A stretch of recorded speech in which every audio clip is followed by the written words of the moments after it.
happy to join you remotely and finish up the show with our old pal, the guy who knows film, music, subtitled movies, obscure French, Korean films, and then when it comes to the Marvel universe, the DC universe, all of the, he's amazing. I don't know how he does it. He comes and goes on a rainbow. He is the great culture blaster, Michael Snyder. Michael, welcome, sir. How are you? Thank you. Thank you. I am so glad you're doing the show this week, playing hurt. Mark, since you've been taking so many days off lately, people are referring to you as Taco. Thompson always chickens out. But I defend you, my friend. I do. Cheers, pal. Thank you.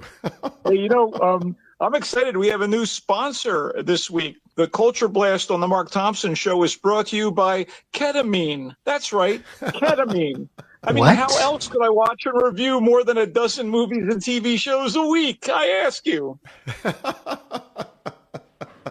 All the cool kids are doing it, apparently, Michael. So yeah, I know. What do you have for us this week? Okay. I saw and sort of enjoyed the original Karate Kid movie back in 1984 for what it was, which was a family-friendly East meets West martial arts themed underdog against the odds drama with Ralph Macchio's soft American boy Daniel LaRusso getting trained by Pat Morita's sage Japanese karate expert, Mr. Miyagi. Remember, wax on, wax off. You remember Sure. that, right? Yeah. And the kid is going to face off against William Zabka's bully boy dojo terror, Johnny Lawrence. And I saw the sequel, but I was increasingly uninterested in the movies that followed, in what became a series so popular that it spawned the recent Cobra Kai TV show, which, of course, I've never watched. Anyway, the new Karate Kid Legends is the 6th film in the franchise, and it promised new blood with a new kid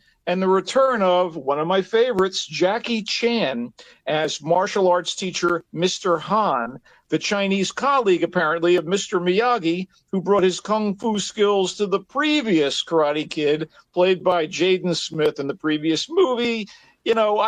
Jackie Chan has been one of the greatest martial arts stars for a lifetime, and he endured a lot of damage, and it's great to see him still at this point in his life getting out there and mentoring, but it's great to see him on screen under any circumstances.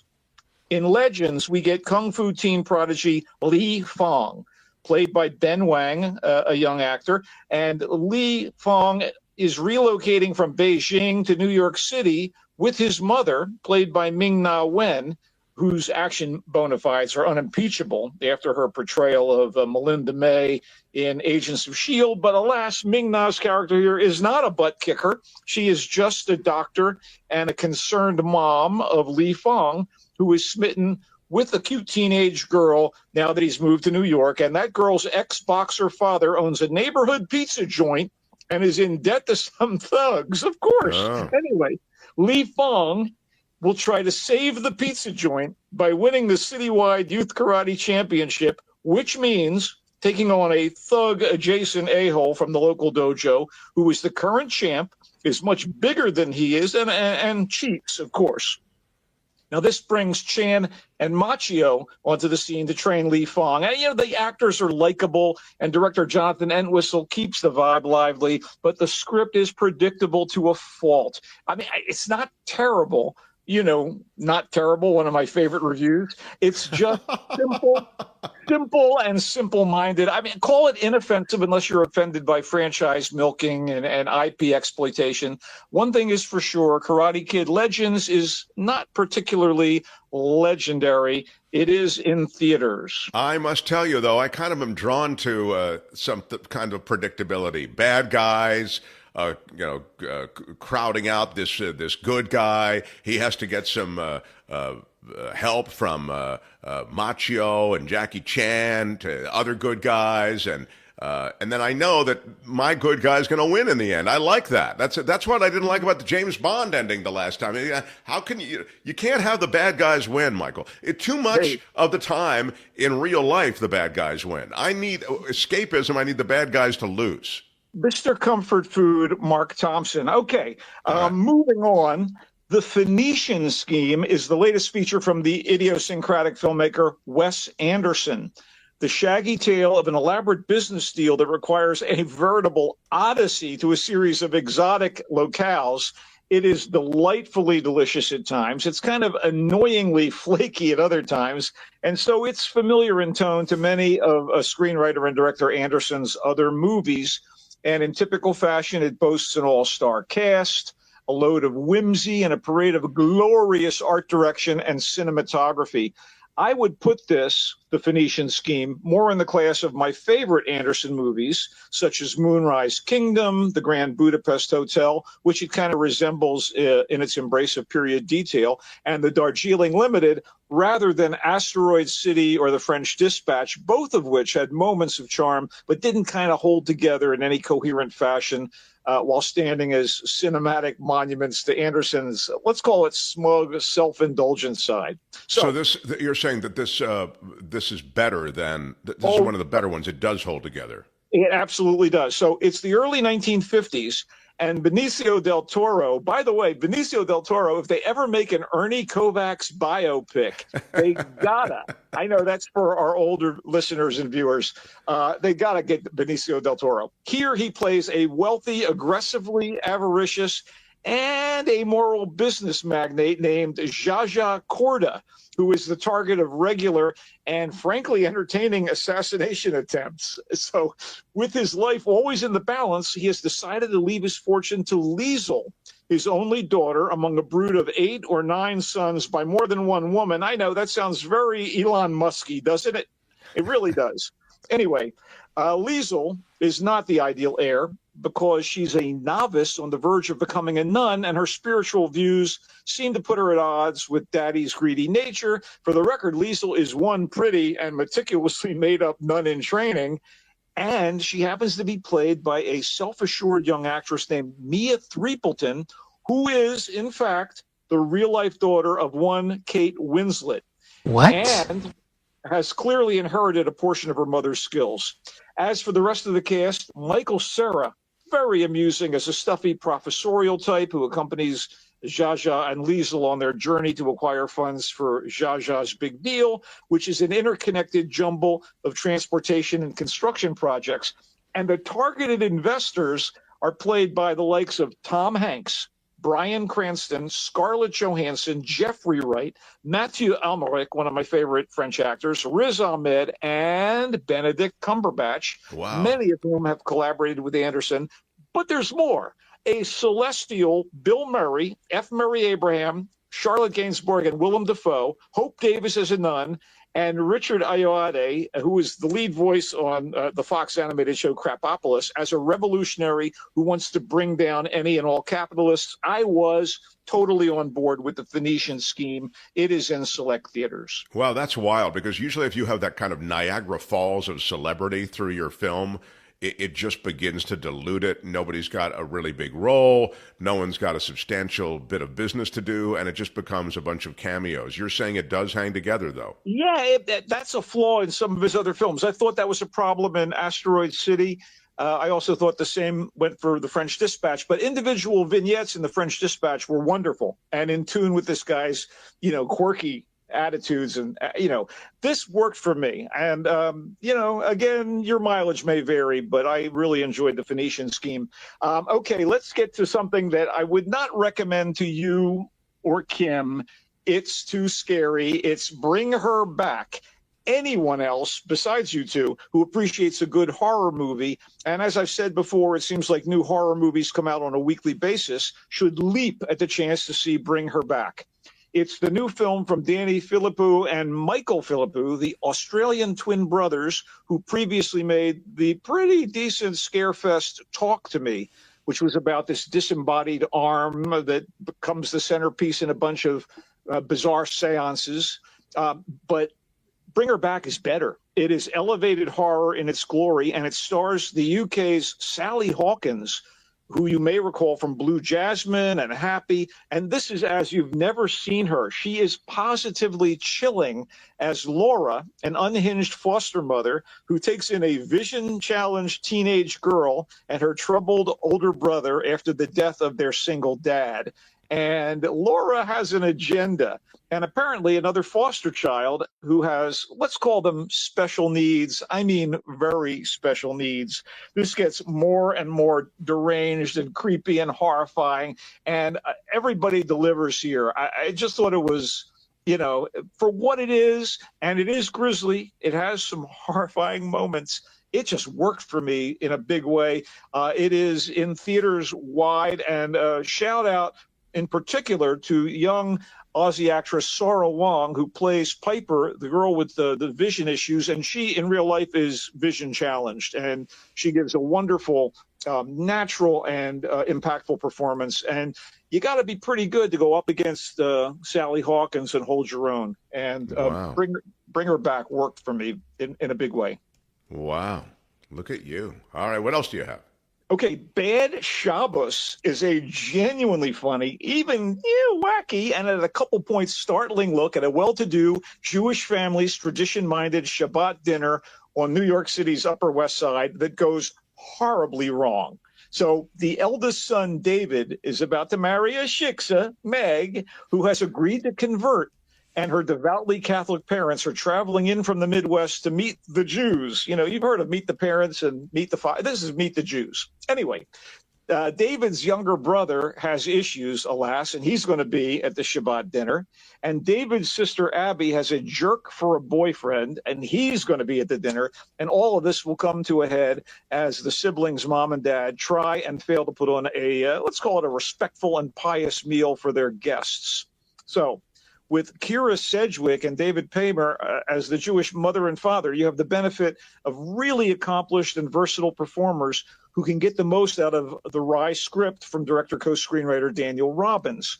John Bass and Megan Leathers are also fine as David and Meg, and it's really nice to see AT&T spokesbabe Milana Vaintraub as Abby and Ashley Zuckerman as her weasel of a boyfriend. But the MVP of Bad Shabbos might actually be rapper and actor Cliff Method Man Smith, who is hilarious as the apartment building's peripatetic doorman. I mean, he steals every scene he's in, even next to the veterans Sedgwick and Paymer. I enjoyed Bad Shabbos immeasurably. I enjoyed it a lot more than going to Shabbat dinner, Mark, and it's in select theaters. Bad Shabbos. You talk about me seeing the foreign films and whatever, and I'm just going to quickly, give you a bang on a couple of foreign movies that I think are worth discussing, but only one of them I can really recommend. I'll start with the weird one, Zenithal. The battle of the sexes was never so over the top or down below as in this raunchy French comedy. Again, it's called Zenithal. Like if you replaced Gen at the beginning of genital with Zenith. So this is about the killing of. Smash it with your iron rod. I don't know if I would have explained it that way, but all right. There's an iron rod involved. This is about the killing of T. Kong, a humongously endowed kung fu master. Oh, a little callback to the Karate Kid. Not really. A kung fu master who defeated all challengers using his massive member. I am not joking. I wish I was. His former opponent, Francis, now running a dry cleaning shop, is the cop's main suspect in the murder. And meanwhile, Francis's disgruntled girlfriend, Sonia, runs a self-defense class for women and is somehow also connected to the late T. Kong. The cast is game and includes that lanky guy who plays the gay staffer on the sitcom Emily in Paris as the lead detective on the murder case. And it looks like director and co-screenwriter Jean-Baptiste Sorel wanted to kind of, and I use the word advisedly, organically poke fun at toxic masculinity, performative feminism, and rampant fetishism. But this is pretty silly stuff. It occasionally amused me, but it wasn't as hilarious as the people involved hoped it was. Zenithal is not for everyone. It's in select theaters and available for streaming on July 1st. I can more heartily endorse a movie entitled The Old Woman with the Knife from Korea. This is about an elderly assassin who goes under the name Hornclaw, an older woman, and she comes into contact and conflict with this young would-be assassin with the name Bullfight. And the organization she works for, it's kind of like a Robin Hood organization. They kill people that deserve it in their minds. And you get her backstory, how she became an assassin, and you see her in her sunset years, killing and maiming. It's like Granny Wick. And I'm thinking to myself, is this elder abuse? Not really. It's actually 2 hours of an elder abusing others in bloody, violent fashion.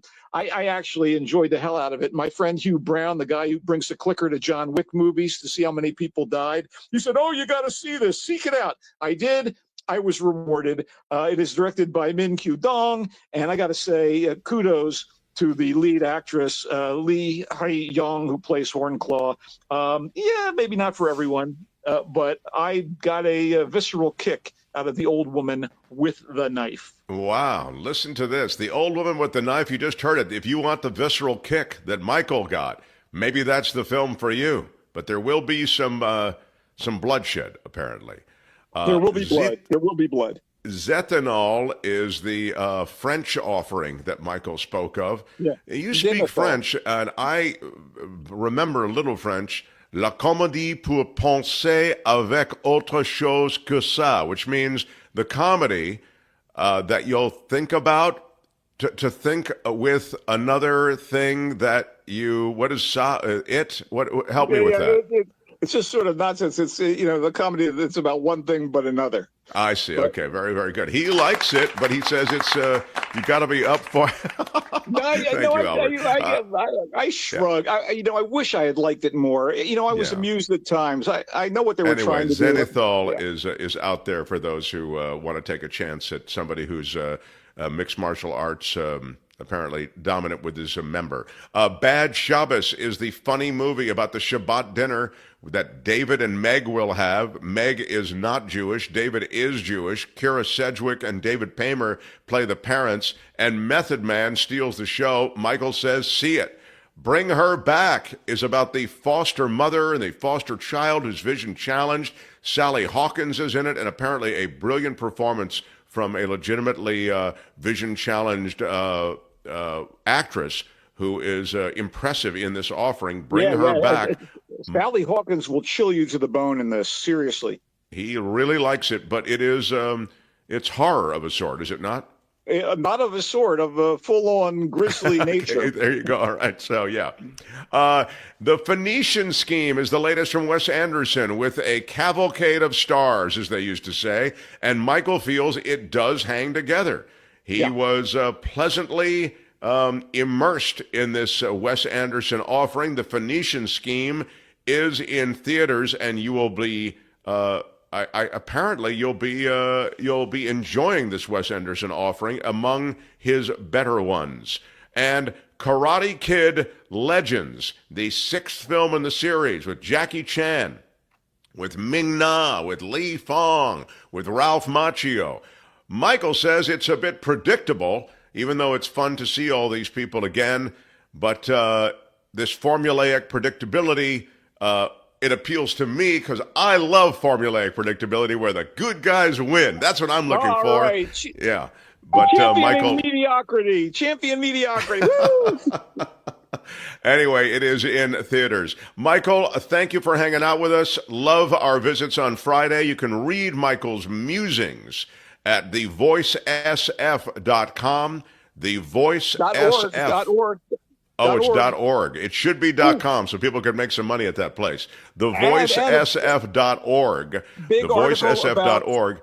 Big article about defective detective TV shows about like quirky detectives. That's just went up yesterday, so check it out. Michael's a great writer, and I really encourage you to read his stuff. Musings about things that aren't movie reviews. Thevoicesf.org. Snyder, the Culture Blaster, comes and goes on a rainbow. Bye-bye, Michael. Thank you. I'll say it. Go Giants!